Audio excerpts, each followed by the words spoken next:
Quadruplets born premature. She begs millionaire X for blood transfusion. He discovers they're his children. 18 months of silence shattered the moment Isadora Salas walked into Dashiell Thorne's corner office. The last time he'd seen her, he was walking away from their relationship, choosing his company over their love. Now she stood before him, different, stronger, desperate, with words that would change his life forever. For premature babies lay dying in the NICU at St. Catherine's Hospital.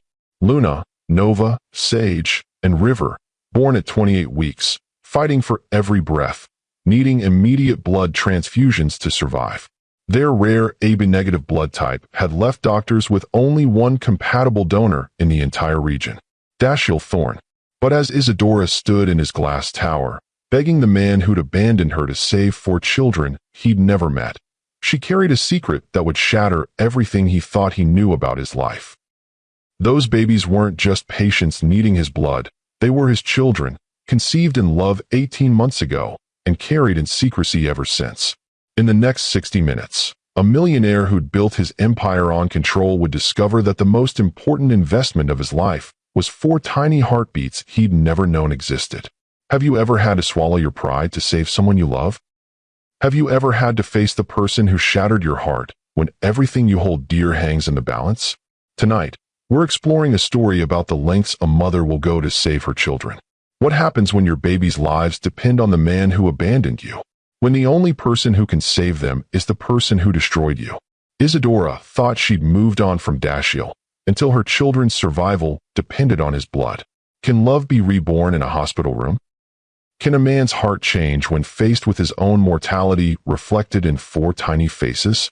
Stay with me, because this story will challenge everything you believe about second chances. If stories about unconditional love and the power of family move your soul, hit that like button now. And if you believe in the transformative power of parenthood, subscribe to Lux Love Chronicles with Mr. Wentworth for more stories that will restore your faith in love's ability to heal. The contractions had started at 3 a.m. on a Tuesday, 18 weeks too early, ripping through Isadora Salas's body with the ferocity of lightning. She'd been working late in her small art studio, putting finishing touches on a commissioned piece that would help pay next month's rent, when the first wave of pain brought her to her knees. This can't be happening, she whispered to herself, clutching her enormously swollen belly. Not yet. It's too soon. At 28 weeks pregnant with quadruplets, she knew every day in the womb was crucial for her baby's survival. She'd read every medical journal, consulted with specialists, done everything possible to carry them to term. But her body, exhausted from the demands of nurturing 4 growing lives, had apparently reached its limit. The drive to St. Catherine's Medical Center was a blur of agony and terror. Isadora's neighbor, Mrs. Chun, had found her doubled over in the hallway and driven her to the hospital while calling ahead to the maternity ward. Every bump in the road sent fresh waves of pain through her body, each contraction a reminder that her children were fighting to enter a world they weren't ready for. "We need Dr. Cross immediately," the triage nurse called out as they wheeled Isadora into the emergency room. 28 weeks, quadruplets, active labor. Dr. Amara Cross appeared within minutes, her calm competence providing the first moment of reassurance Isadora had felt since the contractions began.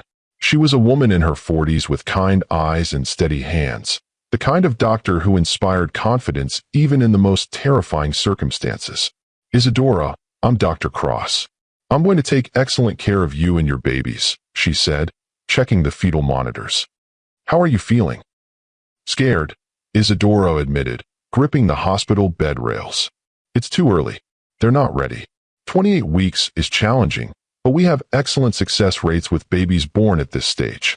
The NICU team is already preparing, and we're going to do everything possible to give your children the best start. All 4 of them. They're all going to make it. We're going to fight for every one of them." The emergency C-section was scheduled immediately. As they wheeled her toward the operating room, Isadora felt the weight of single motherhood pressing down on her like a physical force. There was no partner to hold her hand, no father pacing the waiting room, no family to share this moment of terror and joy. 18 months ago, she'd imagined this moment differently.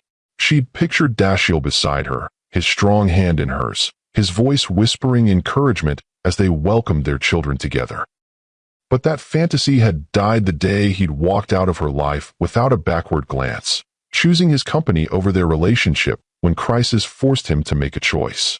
"Are you ready, Isadora?" Dr. Cross asked as they positioned her on the operating table. "As ready as I can be to meet my babies." The surgery felt like both an eternity and an instant. Through the fog of anesthesia and overwhelming emotion, she heard the sounds that would change her life forever, for tiny cries, each one a miracle, each one a fighter declaring their intention to survive.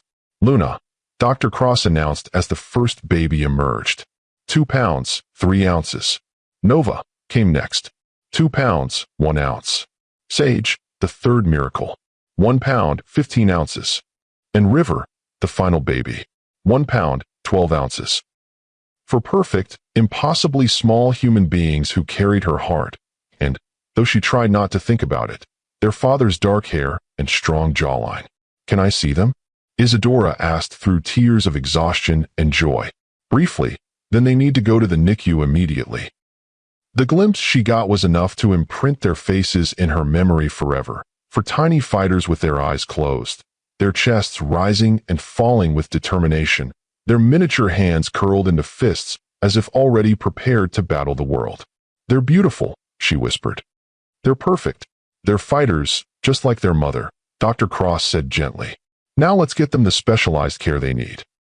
Recovery from the C-section was a blur of pain medication and anxious updates from the NICU. For the first 48 hours, the news was cautiously optimistic. All 4 babies were breathing with assistance. Their vital signs were stable, and their responses were stronger than expected for their gestational age. Isadora spent every waking moment she was allowed in the NICU, talking to her children through the plastic walls of their incubators, singing lullabies she'd hummed to them in the womb, willing them to keep fighting. Luna, the biggest of the 4, seemed to be the leader, moving more, responding more quickly to touch and sound. Nova was quieter but steady, her breathing patterns the most consistent. Sage was the observer, her eyes opening more frequently than her siblings, already seeming to study her new world. River, the smallest, was also the most determined, his grip surprisingly strong when she managed to slip her finger through the incubator opening. "They know you're here," Nurse Kira Valdez told her on the 3rd day. "Premature babies are incredibly responsive to their mother's voices and touch." "Will they be okay?" "Really okay. They're exceeding all our expectations." Dr. Cross is very optimistic about their prognosis. It was on the 4th day that everything changed. Isadora was holding a pumped bottle of breast milk, preparing for Luna's feeding, when alarms began blaring throughout the NICU. Not just one baby's monitors, but all 4. "What's happening?" she demanded as medical staff rushed to her children's incubators. "Their hemoglobin levels are dropping rapidly," Dr. Cross explained, her calm demeanor now edged with urgency. "All 4 babies are developing severe anemia. It's not uncommon in extreme prematures, but this is happening faster than we anticipated." "What does that mean?" "It means they need immediate blood transfusions to survive. Without healthy red blood cells, their organs can't get the oxygen they need. Then do the transfusions. Whatever they need." "Isadora, there's a complication. Your babies have AB-negative blood, which is extremely rare, less than 1% of the population. Our blood bank doesn't have enough compatible blood for 4 transfusions." The words hit her like physical blows. After fighting so hard to bring her children into the world, after watching them exceed every expectation, they might die from something as simple as incompatible blood. "What are our options?" "We've contacted every blood bank in a 3-state radius. We've put out emergency calls to medical facilities nationwide." Dr. Cross paused, consulting her tablet. "There is one compatible donor in our emergency database, someone local who's registered for organ and blood donation." "Who?" "Dashiell Thorne. His blood type and genetic markers make him a perfect match for transfusion. The genetic compatibility suggests he could be closely related to the babies." The name hit Isadora like lightning, 18 months of carefully constructed walls crumbling in an instant. Dashiell Thorne, the man who'd shared her bed and her dreams, who'd promised her forever and then walked away when his company faced a hostile takeover. The man who had no idea he'd left her pregnant with quadruplets. "There has to be someone else," she whispered. "Mrs. Salas, we've exhausted every other option. Mr. Thorne's blood is not just compatible, it's nearly identical to your baby's genetic markers. He's their only chance. How long do we have? Hours, not days. The baby's hemoglobin levels are dropping dangerously low. Without transfusions soon, their organs will begin failing." Isadora sank into a chair, the weight of impossible choices crushing down on her. Contact the man who destroyed her heart? Beg for help from someone who'd made it clear she wasn't worth fighting for? Face the father of her children who didn't even know they existed? "Dr. Cross, if I contact Mr. Thorne, if he agrees to donate, will the babies be okay?" "With his blood, yes. The transfusions should stabilize them completely. They'll still need weeks in the NICU, but their prognosis would be excellent. And if I don't contact him?" The doctor's silence was answer enough. "I need his contact information." That night, alone in her small apartment for the first time since giving birth, Isadora stared at Dashiell's business card, a pristine white rectangle with elegant black lettering that had somehow survived 18 months in her jewelry box, buried beneath keepsakes she couldn't bring herself to throw away. Dashiell Thorne, Chief Executive Officer, Thorne Enterprises. She remembered the day he'd given it to her, early in their relationship when she teased him about being too formal to just put his number in her phone like a normal person. "I'm not a normal person," he'd said with that devastating smile that had undone her from the first moment she'd seen it. "I'm a man who believes in making lasting impressions." He'd certainly made a lasting impression. 18 months later, she was still trying to recover from the impact he'd had on her life. Their relationship had been a whirlwind, 6 months of passionate love that had felt like the beginning of forever. She'd been working as a freelance graphic designer, struggling to build her career while nurturing her dream of becoming a serious artist. He'd been the brilliant young CEO who'd transformed his family's small manufacturing company into a tech empire. They'd met at a gallery opening where her work was being displayed, 3 paintings that represented her tentative entry into the professional art world. He'd stood in front of her largest piece for 20 minutes, studying it with an intensity that had made her nervous and excited in equal measure. "It's extraordinary," he'd said when she'd finally worked up the courage to approach him. "The way you've captured isolation within connection, it's brilliant. Thank you. Most people don't get that piece. Most people don't look closely enough." He'd turned to face her, and she'd felt her world shift on its axis. "I'm Dashiell Thorne, Isadora Salas. And you're staring at my painting like you're trying to solve a puzzle." "Maybe I am. Maybe you're a puzzle I'd like to solve." The line should have been cheesy, but delivered with his genuine intensity and those dark eyes that seemed to see right through her defenses, it had been devastating. Their first date had lasted 14 hours. Dinner that became drinks, that became a walk through the city, that became breakfast, that became an afternoon in his penthouse talking about art and ambition and dreams. She'd never connected with anyone so completely, so immediately. "I could fall in love with you," he told her as they watched the sunset from his balcony. "Could," she teased. "Will, I will fall in love with you, Isadora Salas." And he had. For 6 months, they'd built something beautiful, a relationship based on mutual respect, shared dreams, and a passion that left them both breathless. He'd supported her art career, commissioning pieces for his office, introducing her to collectors, helping her navigate the business side of creativity. She'd supported his work too, understanding the pressure he was under to prove himself worthy of the company his grandfather had built. At 29, he was young for a CEO, brilliant but untested in the eyes of the board and shareholders who watched his every move. "Sometimes I feel like I'm performing my life instead of living it," he'd confided one night as they lay in bed, her head on his chest, listening to his heartbeat. "Then stop performing. Just be. It's not that simple.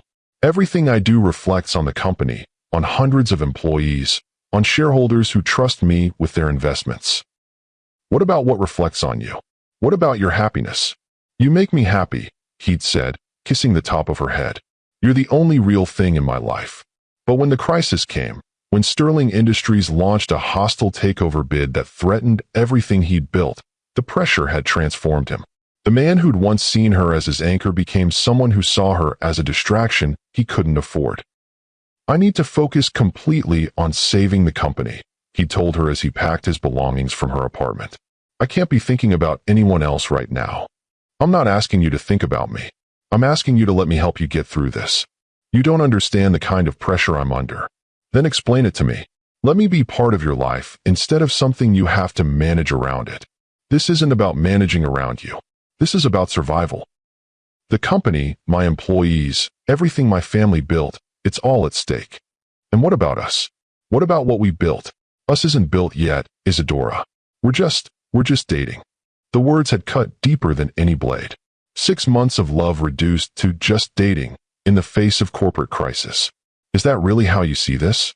How you see me? I see you as someone who deserves better than a man who's about to lose everything he's worked for. I see you as someone who's choosing to lose everything he's worked for by pushing away the people who love him. But he'd left anyway, taking his clothes and his promises and his devastating smile, leaving behind only a business card and a shattered heart. 2 weeks later, she'd discovered she was pregnant. By then, the news was full of stories about his successful defense against the takeover, his brilliant maneuvering that had not only saved Thorn Enterprises, but expanded it into new markets.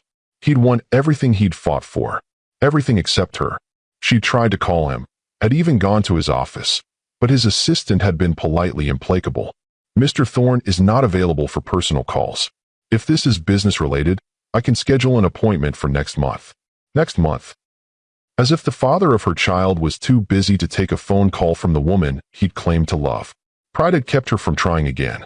If Dashiell wanted to pretend their relationship had never mattered, if he wanted to treat her like a discarded business associate, then she would prove she didn't need him. She would raise their child alone and build a life that didn't depend on anyone else's promises. Except she hadn't been carrying one child. She'd been carrying 4. And now those 4 children, Luna, Nova, Sage, and River, lay fighting for their lives in incubators, needing their father's blood to survive.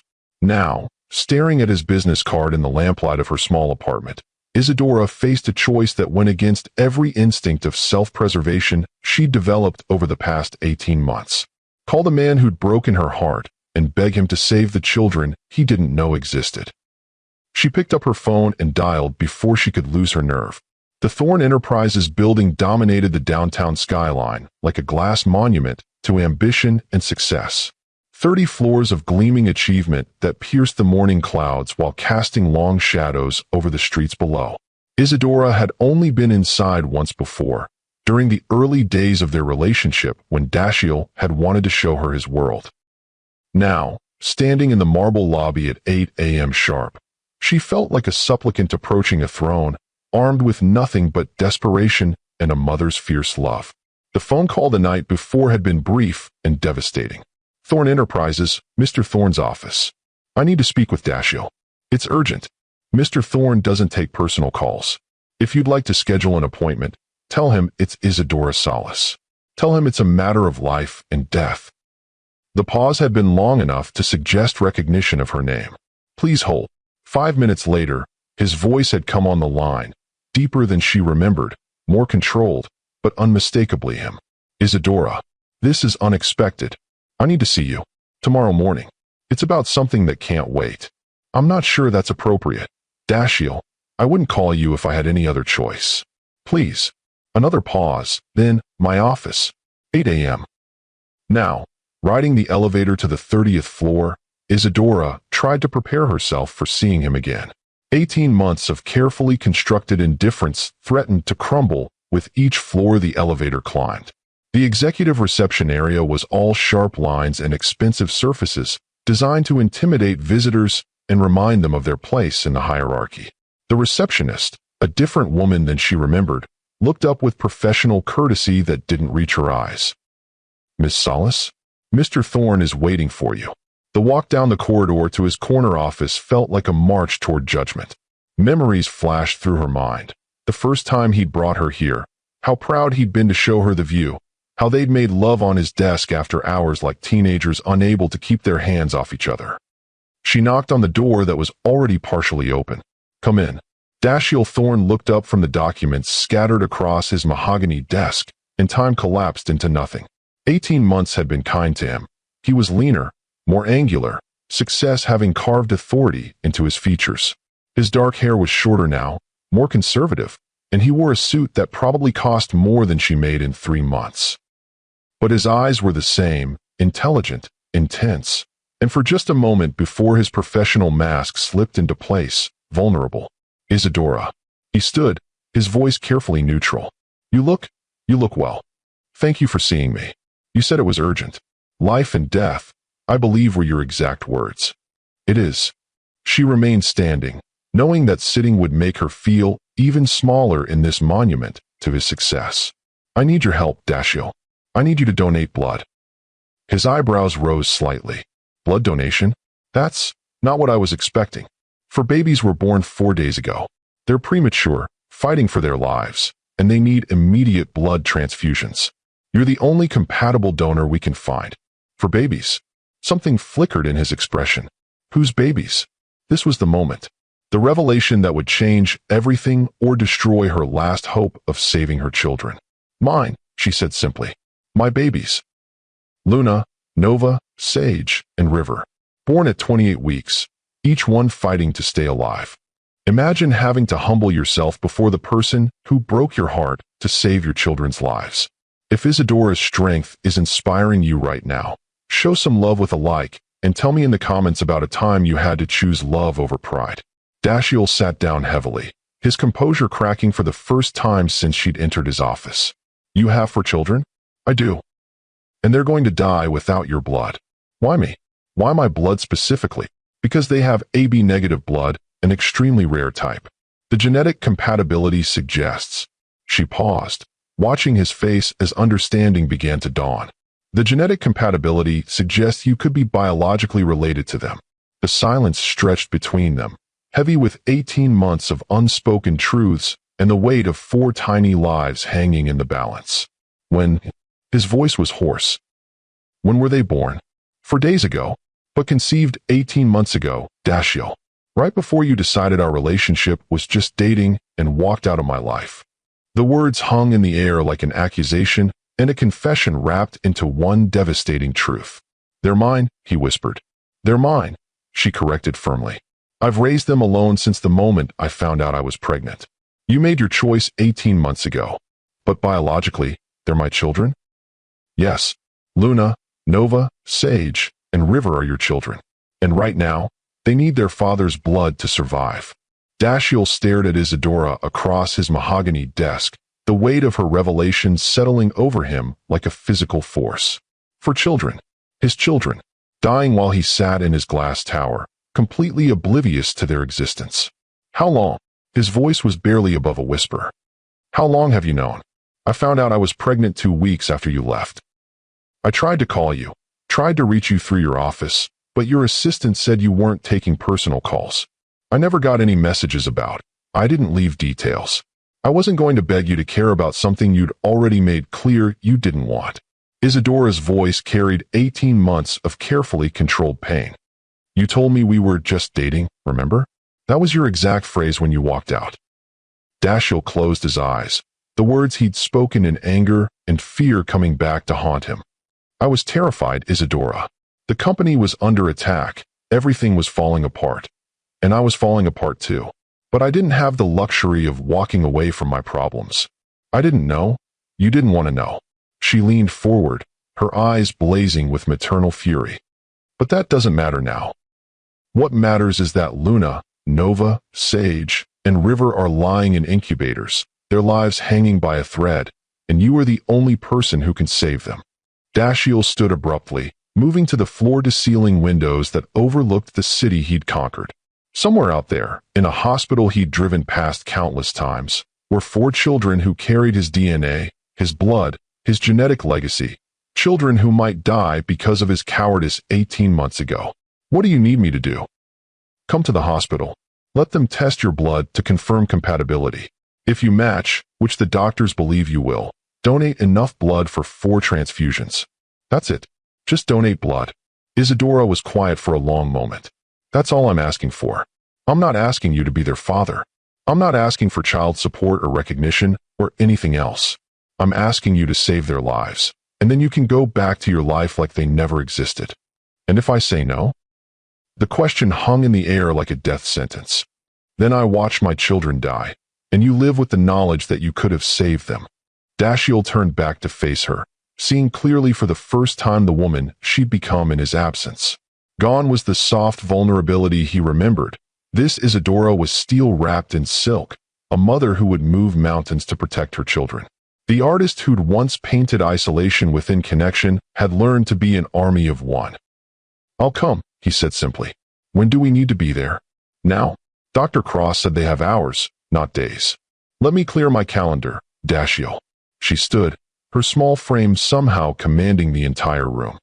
"This isn't a business meeting you can reschedule. This is life and death. Your children's lives. Your children." The words hit him like lightning, cutting through 18 months of carefully constructed emotional barriers. He'd spent so long focused on building his empire that he'd forgotten about building a legacy that actually mattered. "You're right." He grabbed his jacket and headed for the door. "Let's go save our children." The drive to St. Catherine's Medical Center was the longest 20 minutes of Dashiell's life. He'd insisted on driving, needing something to do with his hands while his mind reeled with the implications of what he'd just learned. Isadora sat in the passenger seat of his Mercedes, her silence speaking volumes about the emotional toll this was taking on her. "Tell me about them," he said as they waited at a red light. "About Luna, Nova, Sage, and River." "Why?" "Because they're my children, and I know nothing about them. Because in 18 months, you've lived a lifetime I missed completely." Isadora was quiet for so long he thought she wasn't going to answer. When she finally spoke, her voice was soft with love and memory. "Luna was born first. 2 pounds, 3 ounces, but fierce from the moment she arrived. She cried the loudest, fought the hardest to breathe. The nurses say she's a natural leader. She seems to calm the others when they're distressed. She gets that from you. The leadership." Nova came second. Quieter, more thoughtful, but with the strongest vital signs. "She's the one who responds most to music. When I sing to them, she's the first to settle." "What do you sing?" "Lullabies, mostly. Sometimes I make up songs about what they'll be when they grow up, what the world will look like when they're ready to explore it." Her voice caught. "If they get the chance to grow up. They will. We're going to make sure of it." Sage is the observer. Born third, but she seems to study everything around her. Her eyes open more than the others, and she tracks movement like she's trying to understand how everything works. And River? River is the smallest, but he's got the strongest grip. When I put my finger through the incubator opening, he holds on like he never wants to let go. Tears started flowing down her cheeks. "They're so perfect, Dashiell. So small and perfect and brave. They sound extraordinary. They are. They're everything I never knew I wanted until I had them." Dashiell pulled into the hospital parking garage, his hands trembling slightly as he turned off the engine. "Isadora, before we go in there, I need you to know something." "What?" "I never stopped thinking about you. Not once in 18 months. I told myself I'd made the right choice, that you were better off without me. But every morning I woke up wishing I'd been brave enough to fight for us instead of running away. You looked me in the eye and told me our relationship didn't matter enough to survive a crisis. I was wrong. I was terrified of losing the company, terrified of proving my father right when he said I wasn't strong enough to handle pressure. But losing you was the real failure. I needed you. I was pregnant and scared and alone, and I needed the man who claimed to love me. And I failed you. I failed all of you." He turned to face her fully. "But I'm here now. Whatever happens after today, whatever you decide about my role in their lives, I'm here now when it matters most. Being here now doesn't erase 18 months of abandonment. No, it doesn't. But maybe it's a start toward earning forgiveness I don't deserve." The NICU at St. Catherine's was unlike anything Dashiell had ever experienced. The controlled chaos of life-saving technology, the hushed voices of medical professionals, the steady beeping of machines monitoring the most vulnerable patients in the hospital. It was a world where miracles and heartbreak existed side by side. Dr. Cross met them at the entrance, her expression professional but urgent. "Mr. Thorne, thank you for coming so quickly. I need to get blood samples immediately to confirm compatibility and cross-match for transfusions. Whatever you need. The baby's condition has deteriorated in the past hour. We're looking at immediate transfusions once we confirm your blood is compatible." As they drew his blood for testing, Dashiell found himself asking questions he'd never thought he'd need to know the answers to. What are their chances? With the transfusions? If your blood is compatible, which preliminary tests strongly suggest, the success rate is excellent. These babies are fighters, Mr. Thorne. They just need the right ammunition for the fight. And without the transfusions, Dr. Cross met his eyes directly. Without intervention in the next few hours, we'll lose them. The blood test results came back within 30 minutes, a perfect match across all compatibility markers. Dr. Cross looked genuinely amazed as she reviewed the results. I've never seen genetic compatibility this strong between a donor and recipient. You're not just a match, Mr. Thorne, you're a perfect match. These babies couldn't have a better donor if we designed one specifically for them. Because he's their father, Isadora said quietly. That explains it. Paternal blood has unique advantages for premature infants. Mr. Thorne, are you ready to proceed? Yes, but first. He looked at Isadora. Can I see them? Can I see our children before the procedure? I don't think that's a good idea, please. I know I have no right to ask, but I need to see them. I need to understand what I'm fighting for. Isadora studied his face, looking for manipulation or false sentiment, but all she saw was genuine fear and desperate hope. 5 minutes. They're very fragile, and any disruption to their environment could be dangerous. The walk to the NICU felt like a journey to another world. Through the glass walls, Dashiell got his first glimpse of Luna, Nova, Sage, and River, four impossibly small human beings surrounded by machines that dwarfed their tiny bodies. They're so small, he whispered. Premature babies always look smaller than you expect. But look at their faces, Dashiell. Really look at them. He did look, and what he saw stopped his heart. For perfect faces that were unmistakably his, the shape of their eyes, the set of their jaws, the way Luna's hand curled into a fist exactly like his did when he was thinking. These weren't just children who needed his blood. They were his children, his genetic legacy, his chance at a kind of immortality he'd never considered. Luna looks like you did in the baby pictures your mother showed me, Isadora said softly. They all look like us, like the best parts of both of us. They're fighting so hard, Dashiell. Every breath is a battle, but they keep fighting. Because they're ours. Because they inherited your strength and my stubbornness. Dr. Cross appeared beside them. Mr. Thorne, we need to begin the donation process immediately. Are you ready? I'm ready. This is what real transformation looks like. A man discovering that his greatest success isn't in business, but in the 4 tiny lives he helped create. If this journey is touching your heart, hit that subscribe button and share this story with someone who needs to believe in second chances. The blood donation process took 3 hours, longer than usual because they needed significant quantities for 4 separate transfusions. Dashiell lay on the hospital bed, watching his blood flow through tubes toward bags that would save his children's lives, feeling more useful than he had in 18 months of corporate achievements. How are you feeling? Nurse Kira asked as she monitored his vital signs. Like I'm finally doing something that matters. Donating blood to save 4 babies? I'd say that matters quite a bit. They're my children. I didn't know they existed until this morning. Nurse Kira's eyebrows rose. That must be overwhelming. It is, but also clarifying. For the first time in years, I know exactly what I'm supposed to be doing. Through the window, he could see into the NICU where Isadora sat between the incubators, reading to their children from a book of poetry. Her voice was too soft to hear, but he could see the love in her posture, the way she leaned toward each baby as if willing her strength into their tiny bodies. She's an extraordinary mother, Nurse Kira observed, following his gaze. She always was extraordinary. I was just too blind to see it. Well, you're here now. That's what matters to those babies. Is it enough? Being here now? For them? Absolutely. For her? That's not my place to say. When the donation was complete, Dashiell felt weak but oddly energized. His blood was immediately taken to the lab for final preparation while the medical team prepared the babies for their transfusions.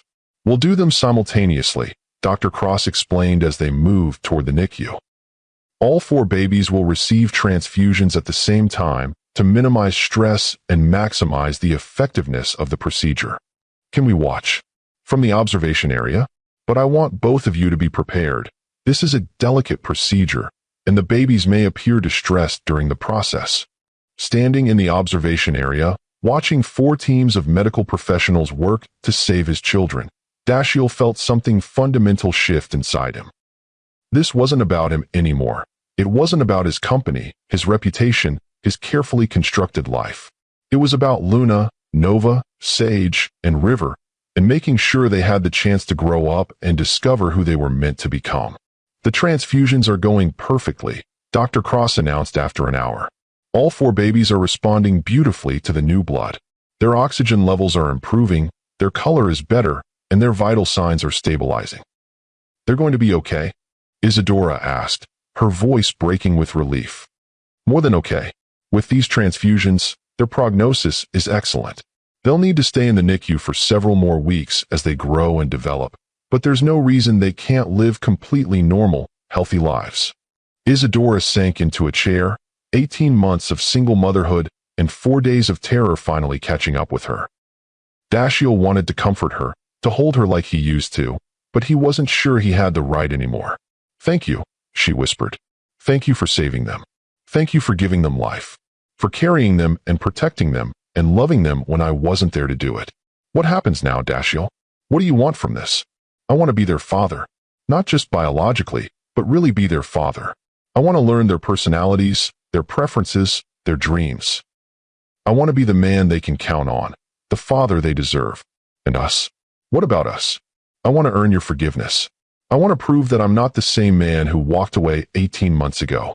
I want to build something real with you, if you'll let me. I don't know if I can trust you again. I know. But Isadora, watching our children fight for their lives today, seeing what you've accomplished in raising them alone, I know now what really matters. Not the company, not success, not anything except the people we love." Pretty words, Dashiell. But you said pretty words before, too. Then let me prove it with actions. Let me show you that I've changed. Over the next 3 weeks, as Luna, Nova, Sage, and River grew stronger in the NICU, Dashiell restructured his entire life around being present for his family. He moved meetings, delegated responsibilities, and for the first time in his career, put family before business. Every morning, he arrived at the hospital with coffee for Isadora and updates on the company that she pretended not to care about, but secretly found reassuring. Every evening, he stayed until visiting hours ended, learning to change diapers that seemed impossibly small, reading to children who couldn't yet understand words but seemed to recognize his voice. "Luna opened her eyes when you were reading yesterday," Isadora observed one morning as they watched their daughter sleep peacefully. "She's the most alert of the 4. Always seems to be studying everything around her. Like someone else I know. Is that good or bad? It's you, Dashiell.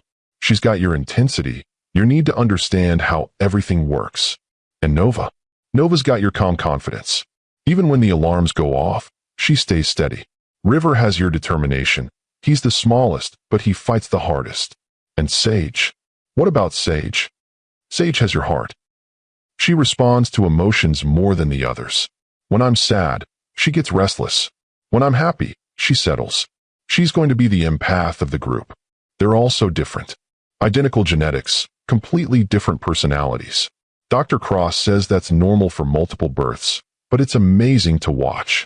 What kind of mother are you? What do they get from you?"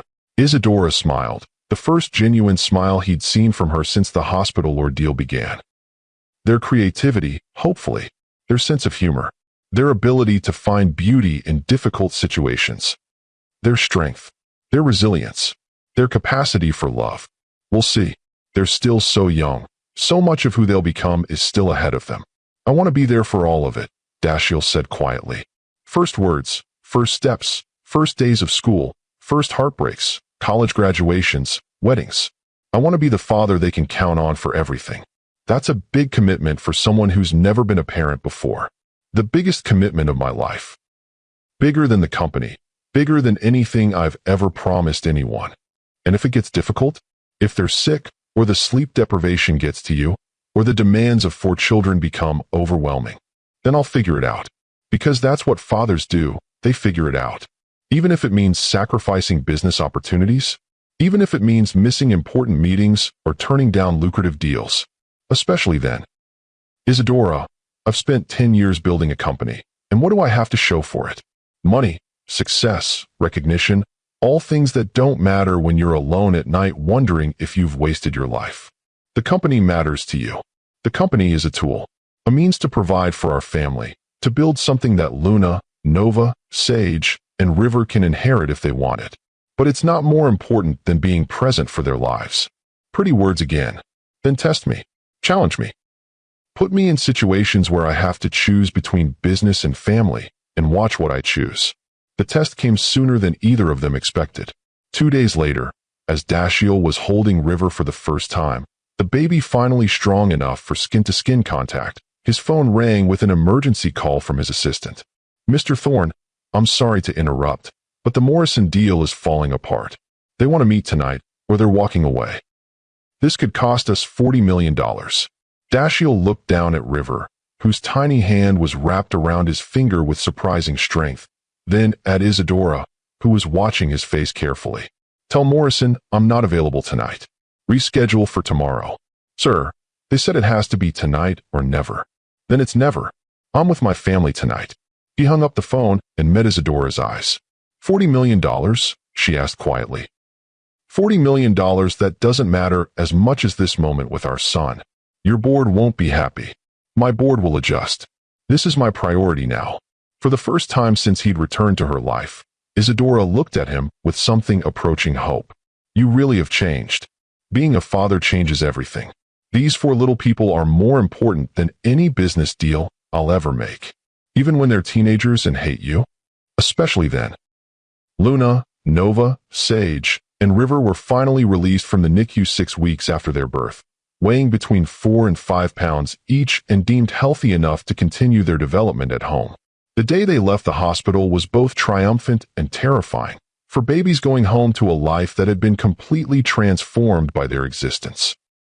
Dashiell had spent the previous week baby-proofing Isadora's small apartment and setting up 4 cribs in the converted bedroom that would serve as their nursery. The space was cramped but filled with love, every corner designed around the needs of 4 growing children. "Are you sure about this?" Isadora asked as they loaded car seats into his Mercedes, a car that was completely impractical for a family of 6, but somehow made the moment feel more real. "Sure about what?" "Taking our children home. Sure about all of it. The sleepless nights, the constant feedings, the chaos of 4 babies who won't be on the same schedule no matter how hard we try. I've never been more sure of anything in my life. This isn't a business problem you can solve with strategy and determination, Dashiell. This is going to be messy and exhausting and sometimes thankless. Good. I'm tired of clean and efficient and profitable. I want messy and exhausting and meaningful." The first night home was everything Isadora had warned him about and more. For babies with different feeding schedules, different sleep patterns, different needs that seemed to require attention at precisely the moment they'd managed to get one of the others settled. At 3 a.m., with Luna crying, Nova needing a diaper change, Sage refusing to settle, and River demanding attention, Dashiell stood in the middle of the nursery, feeling completely overwhelmed. "I don't know what I'm doing," he admitted to Isadora, who was bouncing Luna while simultaneously trying to warm a bottle. "Welcome to parenthood. None of us know what we're doing. How did you manage this alone? Even for the short time before they were born, how did you prepare for 4 babies by yourself?" "I didn't prepare. I just kept moving forward and hoped I'd figure it out as I went." "Were you scared? Terrified? Every single day?" "But also excited, because I knew they were going to be extraordinary. They are extraordinary. And they're ours. All of ours, if you're really committed to this." "I'm committed. To them. To you. To building the family we should have had from the beginning." 3 months later, the chaos had settled into something resembling a routine. For babies who were thriving, growing, developing their distinct personalities in ways that amazed both their parents daily. Luna had become the leader of the group, first to roll over, first to focus on faces, first to smile with genuine recognition. Nova was the entertainer, making sounds and expressions that suggested a sense of humor was already developing. Sage was the observer, tracking movement and studying faces with an intensity that reminded everyone of her father. River was the charmer, smiling at anyone who paid attention to him and already showing signs of being the most social of the 4. "They're starting to interact with each other," Isadora observed one evening as they watched the babies lying on a blanket together. Look, Luna keeps reaching toward Nova, and Sage is watching everything they do. She's going to be the one who keeps them all in line. River's already trying to roll toward the others. He doesn't want to be left out of anything. They're going to be best friends and worst enemies, aren't they? Probably both, depending on the day. Dashiell had transformed his life completely around fatherhood. The penthouse apartment sat empty while he lived in Isadora's small space, learning that happiness had nothing to do with square footage and everything to do with the people who filled the space with laughter and love. His business thrived under his new management style, more efficient because he was more focused, more profitable because he was more strategic about which opportunities were worth pursuing. The board had initially been concerned about his new priorities, but when quarterly profits increased despite his reduced hours, they learned to trust his judgment. "I have something to ask you," he said one evening as they finally got all 4 babies to sleep at the same time.